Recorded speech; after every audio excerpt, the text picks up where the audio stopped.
this demoralization, and it's part of fatherlessness, broadly speaking, and sometimes specifically.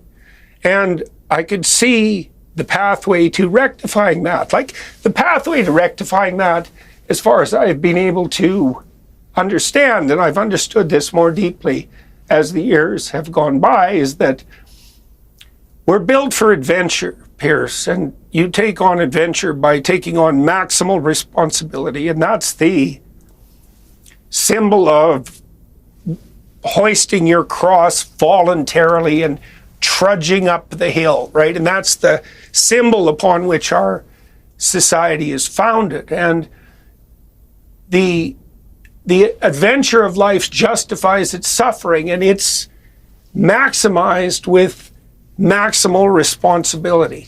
And it's maximized with truth, because if you tell the truth, what should happen as a consequence of the truth makes itself manifest in the world.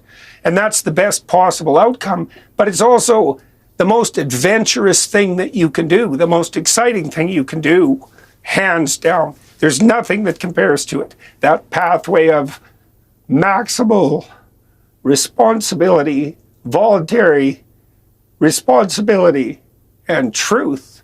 And I understand that deeply at a religious level.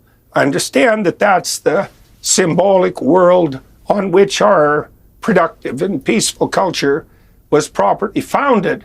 And I've seen the effect of communicating that to people, thousands of people. And it's a great privilege to serve that role, but it's also overwhelming. I think it is one of the things that made me, I was ill for quite a long time. And I think that was part of the reason, just seeing this, like this malaise, so deep, and that's also so easily addressed in a sense. It's that paradoxical combination of depth of suffering and ease of rectification, and I kind of understood what the conservatives have done wrong all along. They tend to moralize in a finger-wagging way.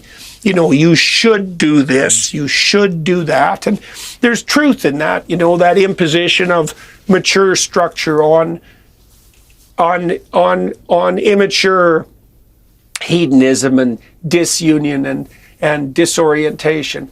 But it's much better to talk to young people about morality and truth as an adventure than as a moral burden, as something that enlightens and offers opportunity, which it absolutely 100% does.